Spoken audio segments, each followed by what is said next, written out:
Oh iya. Tom, kasih fotonya tuh Tom. Selamat malam jemaat Tuhan yang terkasih, selamat datang, selamat berbakti di dalam ibadah TPI Wiyung pada kesempatan malam hari ini. Bersama-sama kita mau memuji muliakan nama Tuhan, terlebih kita juga akan mendengarkan firman Tuhan. Kita memuji membesarkan Dia, kita mau naikkan syukur kita kepada Dia Allah Sang Pemelihara kehidupan kita.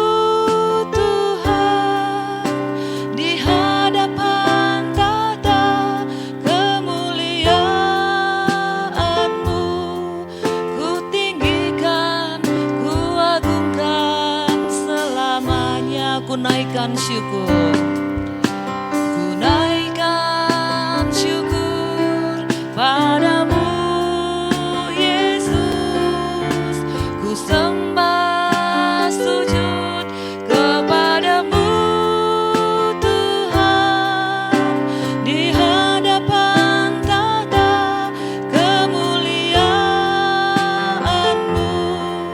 ku tinggikan, ku agungkan selamanya. Segala puji syukur bagimu, ku tinggikan namamu selalu. Kemuliaan hanya bagimu, terpujilah namamu.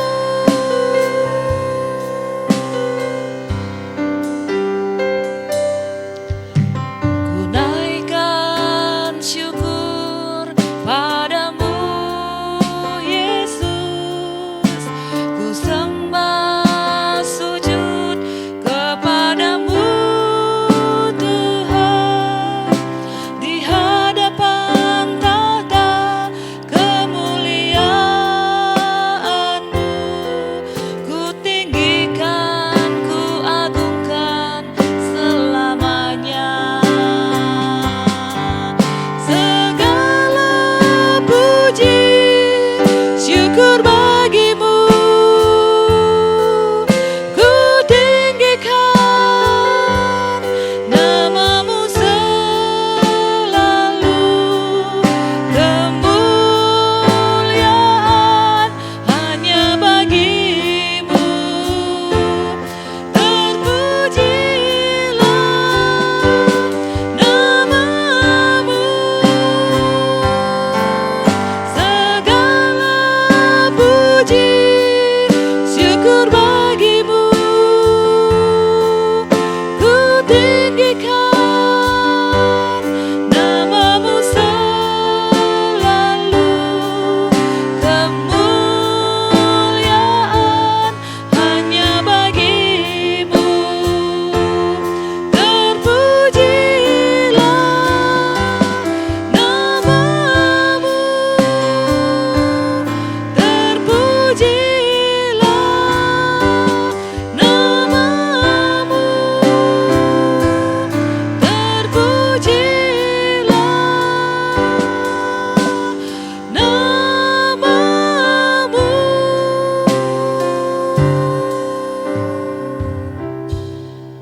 Mari kita berdoa. Bapa kami yang di surga, terima kasih, kami bersyukur untuk kasih setia Tuhan di dalam kehidupan kami.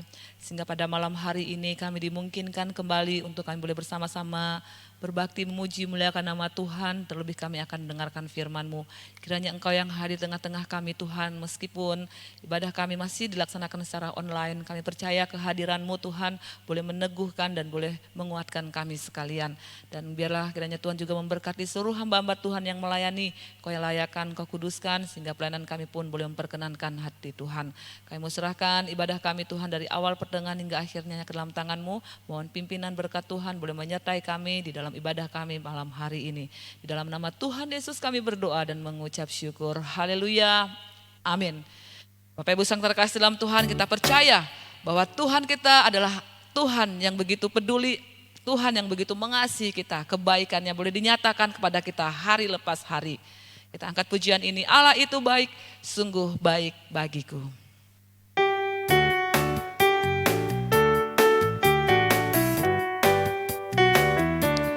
Allah itu baik, sungguh baik bagiku. Ditunjukkannya kasih setianya.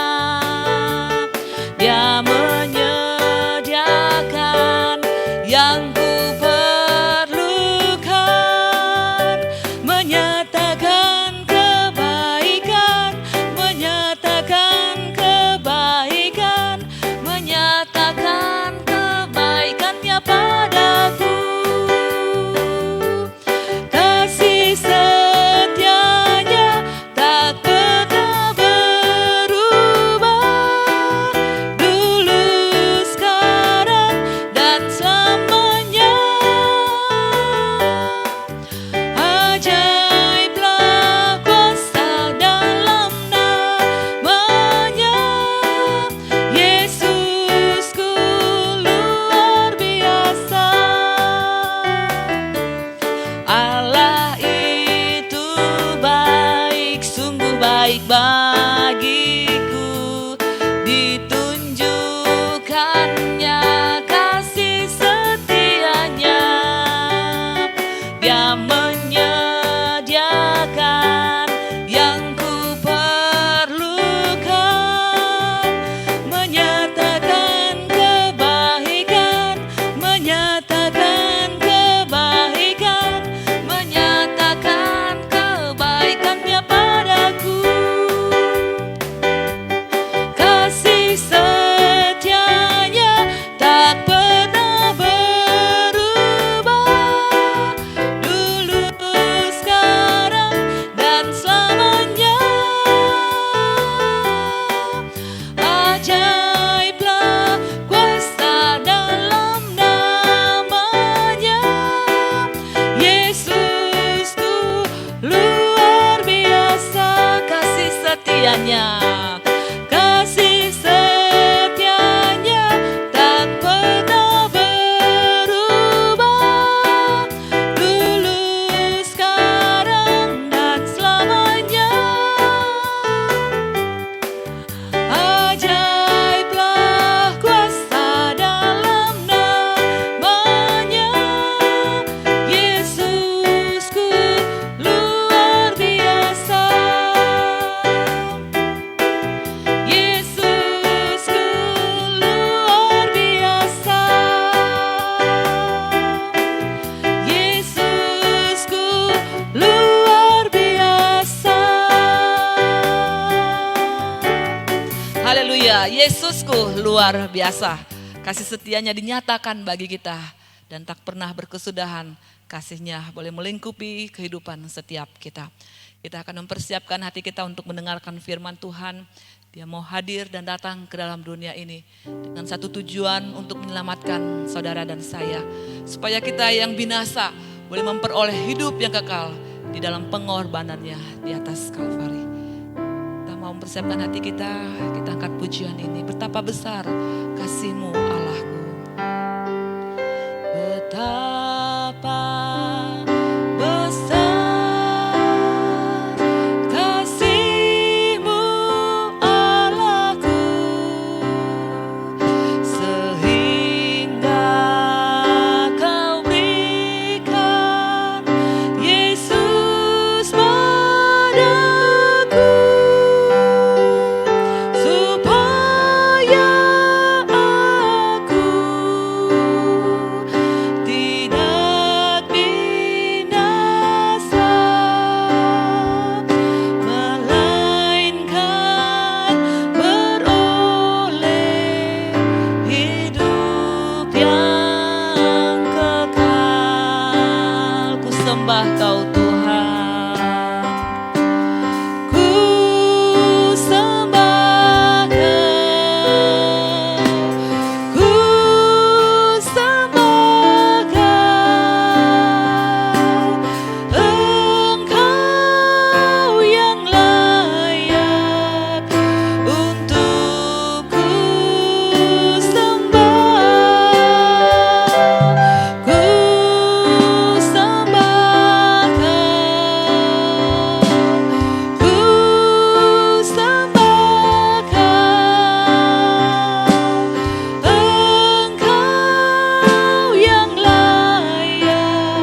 firman Tuhan akan dilayani oleh Saudara Kristio Witoyo.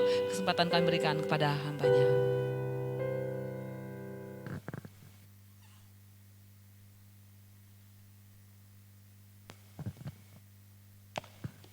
Marilah kita berdoa. Sungguh besar kasih-Mu Bapa kepada kami. Kasih-Mu bukanlah satu kasih yang abstrak, yang tidak dapat dirasakan oleh manusia sejatinya. Sebab 2000 tahun lalu Engkau telah menyatakan itu dengan sesungguh-sungguhnya melalui kehadiran Kristus yang telah lahir bagi kami. Untuk itu biarlah ya Tuhan, Engkau menolong kami supaya kami dapat memahami cinta-Mu yang besar itu dengan belajar akan kebenaran firman Tuhan. Urapilah kami dan urapilah jemaat-jemaat-Mu yang ada di TPI Wiyung dan siapapun yang berkenan melihat dan mengikuti ibadah ini secara online. Di dalam nama Tuhan Yesus, Juru Selamat kami berdoa. Amin. Shalom, selamat malam jemaat Tuhan yang ada di Wiyung dan kepada saudara-saudara yang mungkin sempat melihat tayangan online, ibadah online pada malam hari ini. Kita akan membaca bersama di dalam Alkitab kita, Injil Yohanes pasal 1 ayatnya yang pertama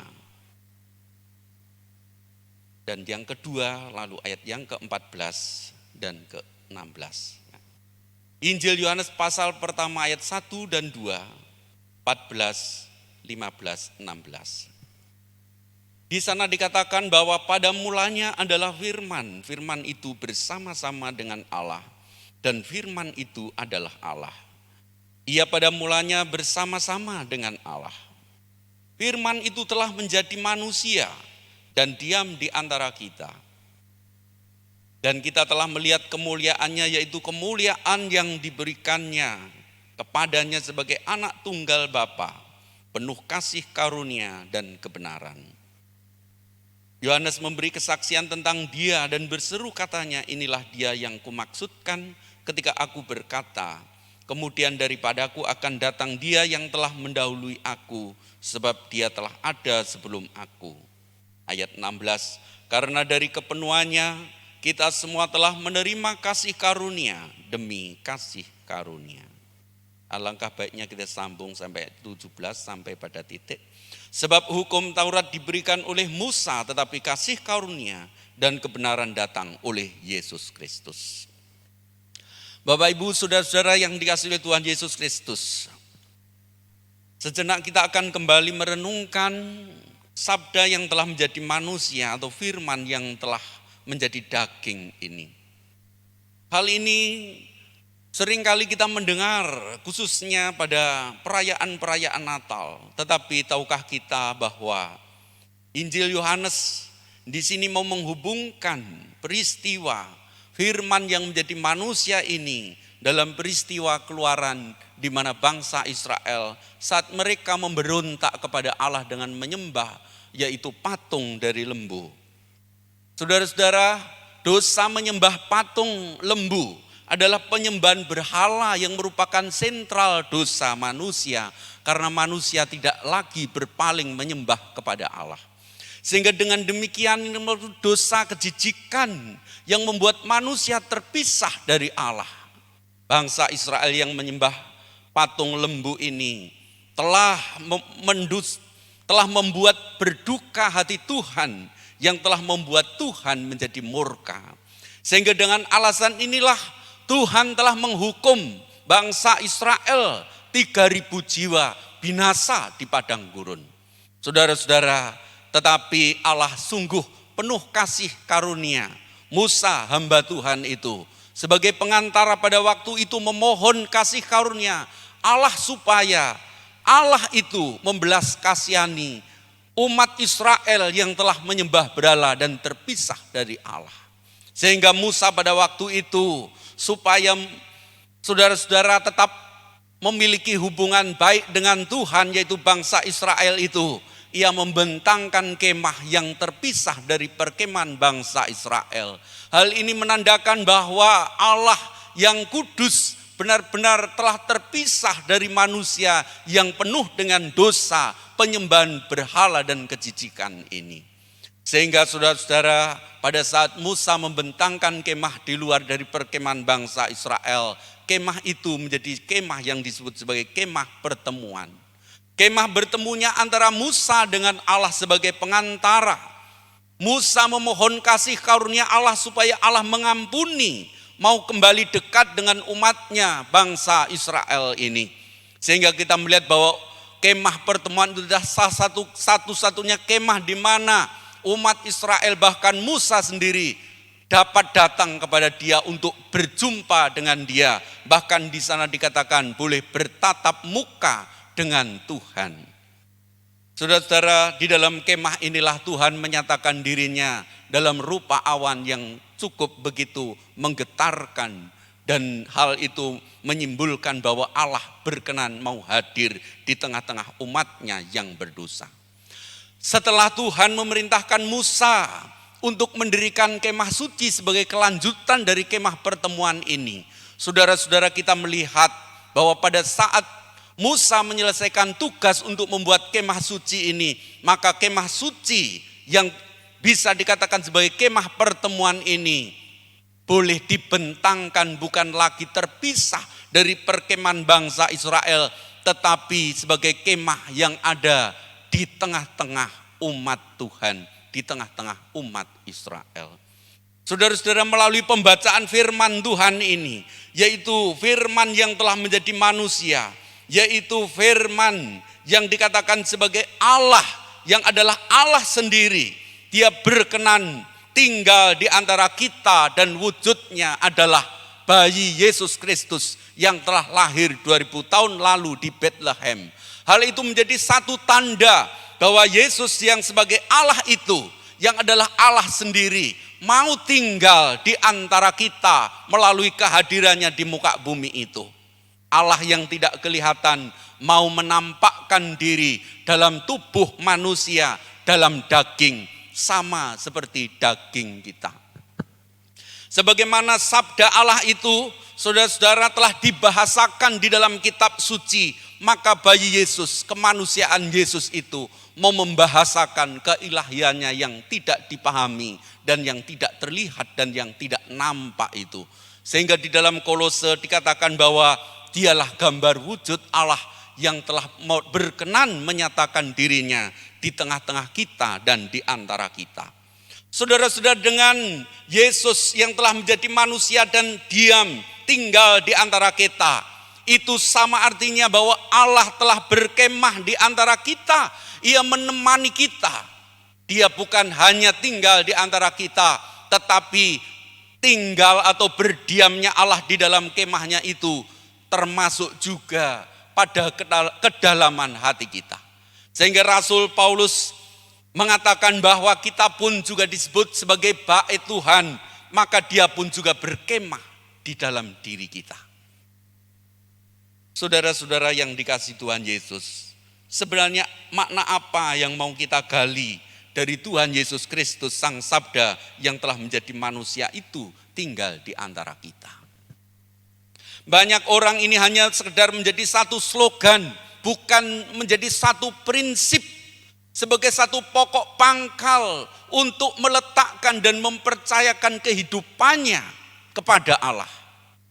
Saudara-saudara, kalau kita mengingat bagaimana Tuhan berkenan mendirikan kemahnya di padang gurun, demikian pun Yesus berkenan tinggal di dalam diri kita, tinggal di antara kita adalah karena kita saat ini berada di tengah-tengah situasi dunia yang penuh dengan panas yang terik, yang menyiksa, dan pekat malam yang sangat mengusik ketentraman kehidupan kita. Hal itu mau menggambarkan kehidupan di padang gurun yang tidak gampang, tetapi Allah mau berkenan membimbing mereka, tinggal bersama mereka, mau menyatakan kasih karunia-Nya. Demikian pun bahwa Yesus yang tinggal di dalam diri kita, yang mau berkemah di antara kita, Dia mau menyertai kita dan tinggal bersama kita dalam padang gurun, dunia yang kita hadapi dalam kehidupan sekarang ini. Banyak orang melupakan bahwa Yesus tinggal di dalam dirinya. Sehingga saat merasakan panas teriknya padang gurun kehidupan ini, mulai menggerutu di hadapan Tuhan, mulai menyalahkan Tuhan. Tetapi pada kesempatan ini ingatlah bahwa Yesus tinggal di dalam hati kita. Yesus tinggal di dalam hati saudara. Dia mendengarkan apa yang kita keluhkan. Dia mengerti perasaan apa yang kita alami saat kita menghadapi kesusahan hidup, sakit, penyakit, maupun persoalan-persoalan yang lain yang kita hadapi dalam penatnya, panasnya, terik, bahkan pekatnya malam kehidupan yang kita lalui hari demi hari dalam lorong-lorong dunia ini. Saudara-saudara yang dikasihi Tuhan Yesus Kristus, kita tidak sendirian. Yesus yang telah lahir 2000 tahun lalu merupakan suatu realita yang sungguh-sungguh dari perwujudan gambaran yang ada di dalam perjanjian lama itu. Dia benar-benar tinggal di dalam diri kita. Dengan ia menjadi manusia sama seperti kita. Ia mau tinggal di dalam daging. Dagingnya sama seperti kita. Dicubit sakit, dilukai terluka. Artinya bahwa Yesus sama seperti kita. Ia memiliki perasaan. Ia memiliki pikiran sama seperti kita. Sehingga pada saat Yesus mengalami kebencian dari pihak orang Farisi, Yesus pun juga merasakan betapa sakitnya itu. Bukan mungkin, tetapi Yesus saat disalib, Yesus saat didera, saudara-saudara, Yesus juga mengalami perasaan yang sakit.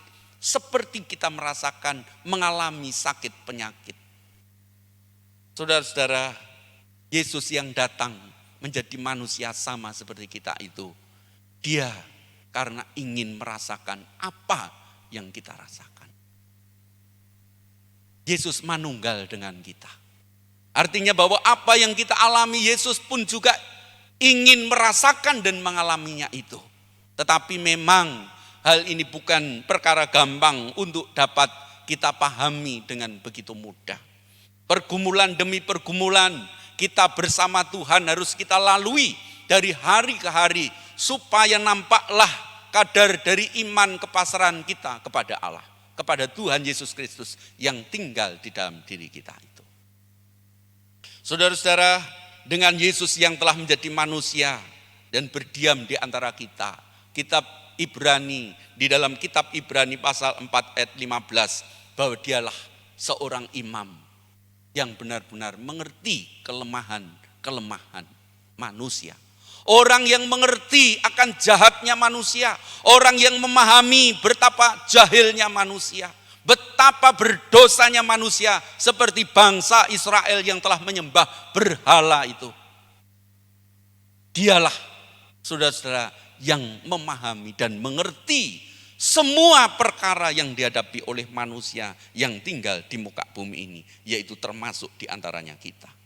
Sehingga di dalam Ibrani pasal 5 ayat yang kedua, di sana dikatakan bahwa dialah imam besar yang mengerti setiap kelemahan-kelemahan kita. Dia mengerti apa yang kita alami, apa yang kita rasakan, saudara-saudara. Saat kita sakit, mungkin kita di tempat tidur tidak berdaya karena tubuh terasa begitu lemah dan tidak nyaman. Mungkin tubuh terasa begitu panas, membuat kita menggigil dan di dalam hati kita berteriak, Tuhan, di manakah Engkau? Saat hati kita bertanya, dalam pikiran kita timbul pertanyaan seperti itu, ingatlah, bawalah kembali pikiran dan perasaan saudara kepada Yesus yang telah menjadi manusia tinggal di antara kita, bahwa dia ada di dalam hati Bapak Ibu Saudara sekalian. Sebenarnya pertanyaan seperti itu adalah pertanyaan-pertanyaan yang cukup begitu klasik. Pertanyaan yang telah timbul dari umat Israel saat mereka di padang gurun. Tuhan, di manakah Engkau? Tuhan, tidak hadirkah Engkau di tengah-tengah kami? Demikian pun saudara-saudara, sekali lagi di tengah panasnya terik kehidupan yang kita alami seperti di padang gurun ini, di tengah pekatnya malam kehidupan yang kita jalani, ingat bahwa Yesus tinggal menyertai kita. Ia menerangi hati kita. Ia membuat hati kita teduh dengan janji-janjinya. Ingatlah bahwa saat kita bertanya, Tuhan, di manakah Engkau saat aku terluka? Tuhan, di manakah Engkau saat aku menderita? Tuhan, di manakah Engkau saat aku lemah? Kembalilah, saudara-saudara, pikiran saudara kepada bahwa Yesus tinggal di dalam hatimu. Yesus tinggal dalam hati kita. Jawaban dari pertanyaan itu tidak jauh, saudara-saudara. Jawaban dari pertanyaan itu ada di dalam diri Yesus yang tinggal bersama Anda. Saya tidak dapat memberikan analisa terhadap setiap masalah yang mungkin Bapak Ibu hadapi. Tetapi saya hanya punya satu nasihat. Betapapun kerasnya hidup yang kita jalani, betapapun pahitnya hidup yang kita jalani, betapapun sakitnya hidup yang kita terima dan kita alami, ingatlah bahwa Yesus di samping Anda. Yesus tinggal bersama Anda. Yesus di tengah-tengah kita.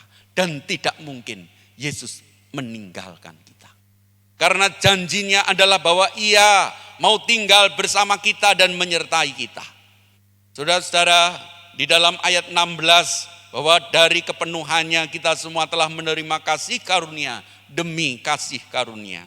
Hal ini tidak dapat kita lepaskan dari hubungan Musa dengan Allah, bahwa Musa menerima kasih karunia sehingga ia berkenan bertatap muka dengan Tuhan. Demikian pun kita sebagai orang-orang yang berdosa, yang dahulunya tidak mengenal Allah, kita sebagai penyembah berhala, tetapi oleh Yesus Kristus yang telah menjadi manusia, Yesus yang telah tinggal di dalam daging itu, Ia telah mempertemukan kita dengan Allah. Dan melalui Dia kita boleh bertatap muka dengan Bapa di surga. Yesus mengatakan, barang siapa melihat aku, ia melihat Bapa. Saudara, ini merupakan satu kelimpahan kasih karunia yang Tuhan berikan kepada kita. Tidak ada satupun manusia di muka bumi ini yang dapat mencari Allah tanpa ia datang terlebih dahulu kepada Yesus, tabernakel Allah, kepada Yesus bait suci Tuhan, kepada Yesus sebagai kemah pertemuan di mana satu-satunya tempat orang dapat berjumpa kepada Allah dan menerima kasih karunia itu. Bergembiralah dan bersukacitalah, karena dari miliaran manusia di muka bumi ini hanya beberapa orang, mungkin 1 miliar atau mungkin ratusan orang yang mendapatkan kasih karunia itu. Jangan berkecil hati. Mungkin pada saat ini kita menyusuri padang gurun kehidupan yang sangat begitu menyesakkan diri kita. Ingat bahwa Yesus tinggal di dalam diri kita. Saudara-saudara, sebab hukum Taurat diberikan oleh Musa, tetapi kasih karunia dan kebenaran datang oleh Yesus Kristus. Hal ini kiranya cukup menjadi jelas bagi kita bahwa kasih karunia telah kita terima dari Yesus Kristus, bukan dari hukum Taurat. Kalau pemahaman dari orang-orang Farisi, orang-orang Israel bahwa mereka mendapatkan kasih karunia kalau mereka melakukan hukum Taurat, tetapi kita tidak, saudara-saudara. Hukum Taurat telah dilakukan, telah ditaati secara sempurna oleh Tuhan kita Yesus Kristus, supaya kita yang berdosa ini mendapatkan kasih karunia. Memang secara prinsip bahwa anugerah itu datang oleh perbuatan. Tetapi perbuatan itu bukan perbuatan yang datang dari natur kemanusiaan kita, tetapi datang dari Yesus yang ilahi, yang mau diam di dalam natur manusia itu untuk memberikan kebebasan, untuk memberikan kelepasan, menemani, menjaga, memberikan kekuatan dan membimbing hidup kita di dalam dunia yang fana ini. Saudara-saudara, tidak seorang pun yang pernah melihat Allah, tetapi anak tunggal Allah yang ada di pangkuan Bapa, dialah yang menyatakannya. Yesus telah menyatakan semua kemuliaan Allah itu dalam dirinya. Kemuliaan Allah berkenan tinggal di tengah-tengah kita oleh karena Yesus hadir di dalam diri kita. Yesuslah kemuliaan Allah. Yesuslah hikmat Allah. Untuk itu, saudara-saudara, jangan berkecil hati. Yesus tinggal bersama. Ingat bahwa setiap kali Natal kita harus ingat betul-betul bahwa firman yang menjadi manusia itu tinggal di antara kita.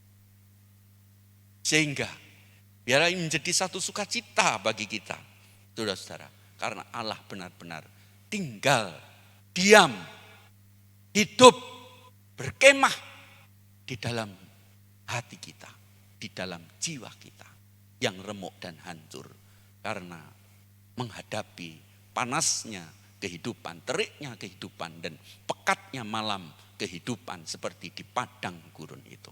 Yang jelas bahwa Allah tidak pernah gagal untuk memberikan tuntunannya kepada kita agar kita sampai kepada tujuan itu.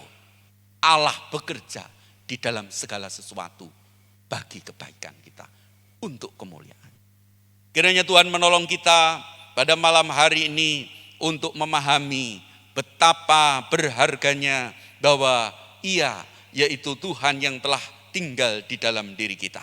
Kita diperkenan untuk melihat kemuliaannya, yaitu kemuliaan yang diberikan kepadanya sebagai putra tunggal Bapa penuh kasih karunia dan kebenaran. Mungkin saudara-saudara kita tidak pernah melihat lagi secara fisik kemuliaan Kristus seperti yang dialami oleh orang-orang 2000 tahun lalu, secara khusus para murid-murid Tuhan. Tetapi apa yang tertulis di dalam Injil cukuplah bagi kita untuk percaya bahwa Yesus dengan kuasa pekerjaannya cukup untuk menyatakan kemuliaannya kepada kita. Terlebih lagi saat Ia bangkit mengalahkan kematian. Disitulah Yesus benar-benar ditinggikan, dipuji dan dimuliakan selama-lamanya. Inilah saudara-saudara yang kita terima, yaitu karunia demi karunia, karena Ia tinggal di dalam diri kita dengan segala kuasa pekerjaan dan kemuliaannya yang telah Ia lakukan 2000 tahun yang lalu. Puji nama Tuhan, biarlah kesempatan pada malam hari ini membuat kita kembali tetap mengingat bahwa Tuhan bersama kita dalam segala sesuatu. Tuhan memberkati kita dan selamat malam. Marilah kita berdoa. Bapa kami yang di surga, kami sungguh bersyukur pada malam hari ini. Tuhan, biarlah Engkau menolong kami dalam setiap situasi kehidupan yang kami alami. Kami hidup seperti di padang gurun. Kadangkala kami harus berteriak kepadamu, Tuhan di manakah Engkau? Tuhan, tidakkah Engkau peduli dengan kami? Tuhan, tidakkah Engkau hadir di tengah kami? Biarlah pada saat hati kami mulai ragu, pikiran kami dipenuhi dengan pertanyaan-pertanyaan seperti itu, Engkau hadir dalam kuasa Roh Kudus, Engkau hadir dalam hati kami untuk menjawab bahwa Engkau tinggal di dalam hati kami, bahwa Engkau tinggal di tengah-tengah kami.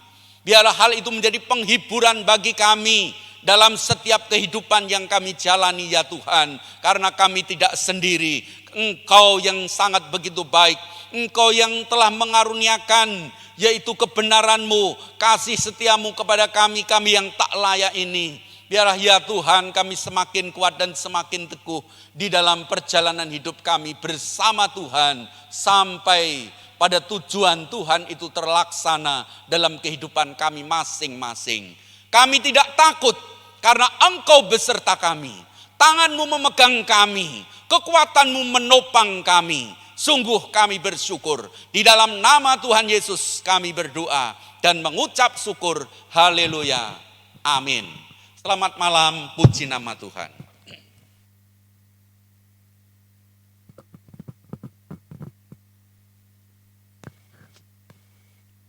Ya, demikian Bapak Ibu Saudara sekalian, kita sudah menerima kebenaran firman Tuhan yang telah disampaikan oleh Saudara Kristio pada kesempatan malam hari ini. Kiranya kebenaran firman Tuhan boleh menguatkan dan meneguhkan kita sekalian. Kami mengucapkan terima kasih kepada Saudara Kristio yang sudah berkenan menyampaikan firman Tuhan dalam ibadah TPI Wiyung pada kesempatan malam hari ini. Tuhan memberkati dalam pelayanan selanjutnya. Ada beberapa pengumuman yang mendapat perhatian bagi kita semua untuk ibadah TPI Wiyung pada Jumat mendatang masih dilakukan secara online. Link akan kami share dan Bapak Ibu Saudara sekalian dapat mengikuti ibadah TPI Wiyung melalui online yang kami boleh sharingkan, yang boleh kami bagikan di grup WA masing-masing. Dan juga untuk ibadah minggu pada minggu besok di ibadah pagi maupun di ibadah sore, Bromo Koblen Gateway akan mengambil tema Damai Sejahtera Kristus Memerintah dalam Hati Jemaat, di mana di dalam ibadah pagi akan dilayani oleh Bapak Penatua Lindra Haryanto dan pada sore hari akan dilayani oleh Bapak Pendeta Menahem. Link akan kami share, kami berharap seluruh jemaat dapat mengikuti ibadah-ibadah yang dilaksanakan di gereja kita. Bapak Ibu juga dapat memberikan persembahan melalui transfer ke rekening bank yang sudah tertera dan juga melalui GoPay. Kita tetap mendukung pelayanan pekerjaan Tuhan melalui persembahan-persembahan kita. Demikian pengumuman yang dapat kami sampaikan, kiranya boleh mendapat perhatian bagi jemaat sekalian. Kita akan mengakhiri ibadah kita pada malam hari ini. Sekali lagi kami mengundang Saudara Kristio boleh berdoa mengakhiri ibadah TPI Wiyung pada malam hari ini di dalam doa.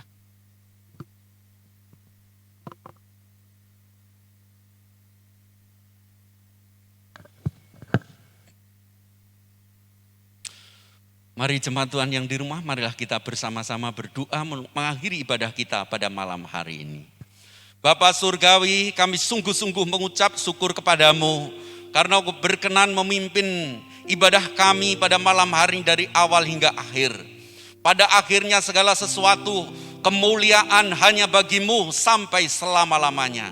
Berkati jemaatmu yang ada di Wiyung dalam setiap masalah yang dihadapi. Biarlah Tuhan Kau boleh datang berikan jalan keluar kepada mereka dalam setiap kesulitan-kesulitan yang dihadapi.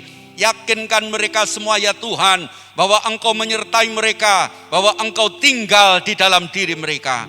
Terima kasih Tuhan, inilah doa kami dan kami tamatkan ibadah kami pada malam hari ini dalam satu nama yang berkuasa, yaitu Yesus Kristus, Tuhan selama-lamanya. Haleluya, amin.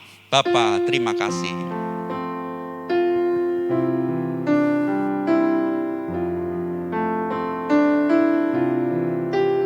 Bapa, terima kasih.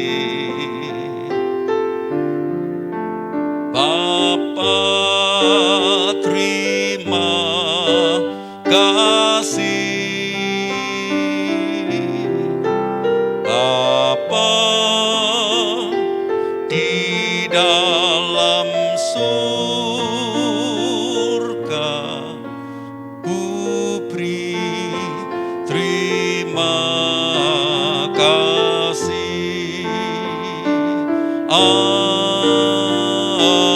Amin. Berkat Tuhan beserta kita. Puji Tuhan.